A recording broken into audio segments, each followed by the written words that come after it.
یه فلشبک میزنیم به مسابقه مستر المپیای سال 2024، جایی که هادی چوپان رو استیج المپیا در حال اجرای نمایشه از یه زاویه که تا حالا ندیدیم بچه‌ها، از زاویه بک استیج پشت سر. خب احتمال زیاد اونجا شاید هانی رامبو بک استیج وایستاده و هادی رو داره کوچ میکنه. البته هادی نیاز به کوچ نداره، هادی تجربه خیلی زیادی داره، ولی انرژی تماشاچی‌ها و طرفدارای هادی واقعا دیدنیه.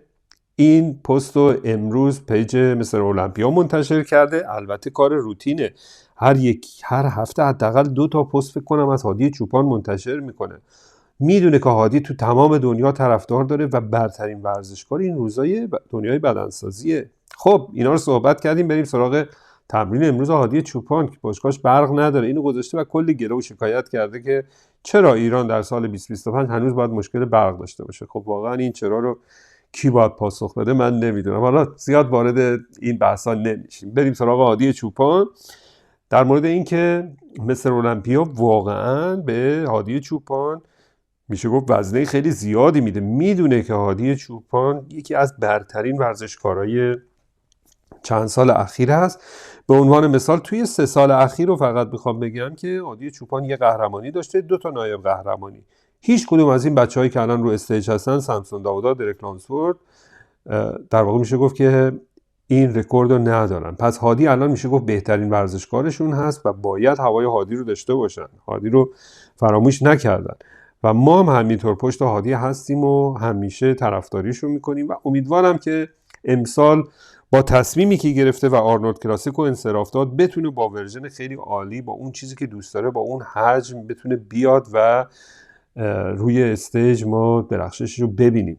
فراموش نکنیم که هادی چوپان هم سال گذشته میتونست قهرمان باشه، ولی هادی و درک لانسفورد هر دوتاشون نسبت به مسابقه جلو بودن تایم زمانی. این چیزی که ما الان داریم میبینیم بدن آماده هادی چوپان برای استیجه، ولی هادی این بدن خیلی کات کرد، یعنی میشه گفت که به کات و کاندیشن مناسب رسیده بود. بعضیا میگن که 3 هفته، بعضیا میگن 6 هفته قبل از استیج هادی آماده استیج بوده، بعضیا میگن 3 هفته. اینم من بارها و بارها گفتم و دوباره هم دارم میگم یه اشتباهی بود که انجام شد، هم برای درک لانسفورد سنگین تموم شد، هم برای هادی چوپان. ولی مطمئنم که هادی این بار حواسش هست و میدونه داره چه کار میکنه، چون تو تمریناتش دیدیم. به هر حال استایل و تناسب، تقارن، همه چی رو هادی چوپان داره. داریم میبینیم که واقعا یه بدن زیباست و مستر المپیا هم نمیخواد این فرصت رو از دست بده که از اسم هادی چوپان در واقع برای تبلیغاتشون استفاده بکنه. شما هم نظرتون در این مورد به من بگید.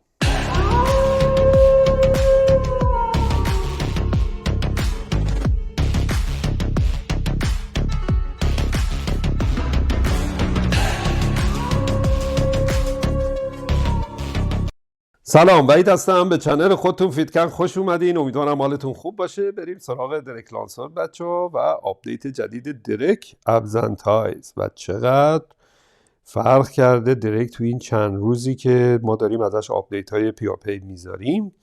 این دلیل کار کریس استوئه که من گفتم بهش ایمان دارم. خیلی ها میگفتن که درک لانسفورد هنوز کات و کاندیشن مناسب نداره، به اون کات نمیرسه، روی خط درست داره حرکت میکنه. واسه مسابقه مستر المپیا 3 هفته قبل از استیج آماده بود، ولی هوازی زدنهای طولانی و تمرین پرفشار، اونم سیستم FST7 باعث شد که عضلات درک یکم بریزه، مخصوصا پاهاش.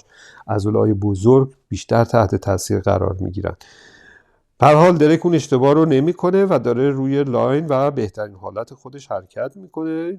میدونم رقابت بسیار نزدیک و سختی هست. یه خواهشی از شما دارم بچه‌ها، سابسکرایب کنین، چون آمار کانال من داره میگه که خیلی کسایی که ویدیوهای منو میبینن هنوز این کارو نکردن. این لطف شماست و کمک به من که ما بیشتر دیده بشیم و با هم رشد بکنیم. خیلی ممنون، دم همتونم گرم. بچه‌ها بریم سراغ فیگورای درک لانسفورد. 3 تا فیگور درک لانسفورد خیلی قویه بچه‌ها. یکی فیگور جفت بازو از پشت، یکی زیر بغل از پشت، یکی هم در واقع میشه گفت جفت بازو از جلو. این 3 تا فیگور خیلی قویه و 2 تا فیگور بغل داریم. فیگورهای بغل هم درک خیلی خوبه توشون. اگه بتونه اون 2 تا فیگور بغل هم از سامسون داوودا بگیره، خب داستان کلا فرق میکنه، ولی باید ببینیم روی استیج چه اتفاقی خواهد افتاد. آیا سامسون داوودا با چه کات و کاندیشنی میاد، آیا درک لانسفورد چقدر میتونه این حجم رو حفظ بکنه. بریک الان این آپدیت امروزش رو من دیدم، واقعا خطرناکه. خیلی دوست دارم این رقابت هر زودتر اتفاق بیفته و ببینم چی میشه. بچه‌ها 17 روز بیشتر نمونده، فیدکن رو داشته باشین برای لایو مسابقات. بریم سراغ نیکولاس واکر. بچه‌ها چه اتفاقی واسه دست نیک واکر افتاده؟ دستشو بسته، حتما یه مشکلی شاید براش پیش اومده، ولی خب به هر حال آپدیتش رو داریم میبینیم. حجم خیلی زیاد، 299 پونده بچه‌ها این آپدیتی که گذاشته. همینطور دارین میبینین روز به روز نیک واکر داره بهتر میشه با حجم بیشتر و زیبایی بیشتر، چون عضله کوادش رو داره بزرگتر میکنه، تقارن بالا پایینش داره مناسب تر میشه. الان همینطور تو عکس ارزنتایزش داریم میبینیم بچه‌ها. و اگر بتونه بالانس بالا پایینش رو بهتر بکنه، قطعا میتونه یک شرکت کننده خطرناک باشه و 12 هفته آینده باید با مارتین فیتزواتر رقابت بکنه. بچه‌ها خیلی از من میپرسن چرا بدن نیک واکر تقارن مناسب رو ندارن. تو این بازوی سمت راستش با سمت چپش یه مقداری فرق میکنه.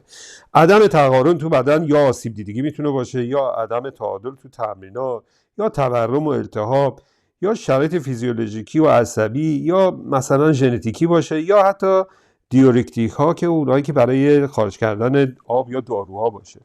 هر کدوم از اینا میتونه برای نیک واکر باشه، ولی مطمئن باشین که نیک واکر در روز مسابقه این مشکلات برطرف خواهد شد. احتمال زیاد تو همون بحث تمریناتش هست، تو بحث فشار، تو بحث عصبی هست، تمرینات پرفشار و بعد مثلا میاد پوزگیری میکنه. اینها روز مسابقه به درصد بسیار بالایی برطرف خواهد شد و از این بابت نگرانی نیست و این ضعفی از نیک واکر نیست. همینطور که میدونیم توی مسابقات قبلیش هم این ضعف وجود نداشته.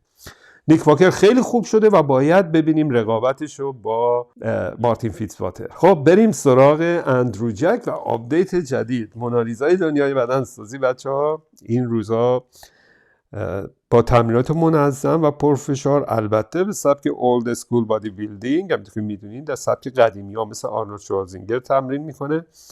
خیلی ها معتقدن که میتونه در مسابقه آرنولد کلاسیک جزو 3 نفر برتر باشه و برای قهرمانی بجنگه. خب اینجا هم داریم میبینیمش کنار کریس سایکو و سامسون داوودا.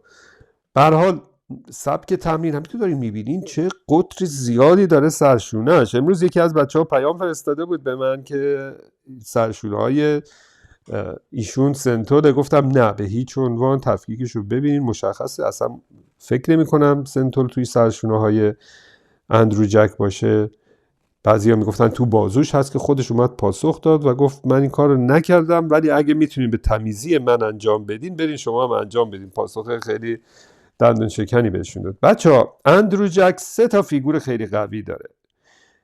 اگه بتونه تو فیگورهای دیگه که تو 5 تای باقی مونده اگه بتونه یک مقدار خودشو قوی بکنه، شاید خیلی خطرناک باشه. توی جفت بازو از جلو، زیر بغل از جلو و ابزنتاز، همون شکم و پا، تو این 3 تا واقعا فکر نمی‌کنم کسی بتونه ایشونو بگیره. ولی توی فیگورهای بعدی باید ببینیم چه اتفاقی خواهد افتاد. اینجا هم که داریم می‌بینیم کنار سامسون داوودا و دعوا سر صندوق طلایی قبل از مسابقه مستر المپیای سال 2024 رو لایو مسابقه یادش بخیر با هم بودیم و چقدر خوش گذشت. بچه‌ها بریم سراغ نیهاد کایا.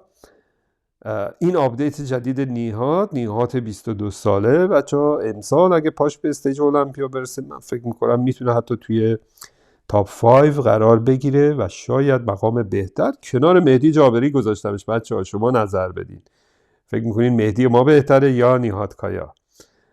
به هر حال خیلی از کارشناسا دارن میگن نیهاد کایا اگه بیاد استیج المپیا میتونه توی تاپ 3 قرار بگیره، تاپ 5، تاپ 3 حتی. سال گذشته دیدیمش در مسابقه دبی پرو که خوش درخشید و پیشرفتش رو ببینین توی سالهای اخیر که چقدر فرق کرده نیهاد کایا. با توجه به سن و سال کمی که داره، خیلی ها معتقدن آینده 212 دست ایشونه، ولی فراموش نکنیم که آینده شاید توی چند سال آینده منظورشون کیان پیرسونه، بعد از کیان پیرسون احتمال داره که نیهاد کایا، البته اگه مهدی جابری ما پاش به استیج المپیا برسه و بدن پخته تری مهدی درست بکنه، من فکر نمی کنم مهدی به کسی باج بده و مطمئنم شما با من موافق هستین. مهدی بدن ایدئال و خوب داره دیگه، آقای ژنرال و آقای اوورال ایران. به هر حال نیهاد کایا بچه ها خب بدون اهل کشور ترکیه هست.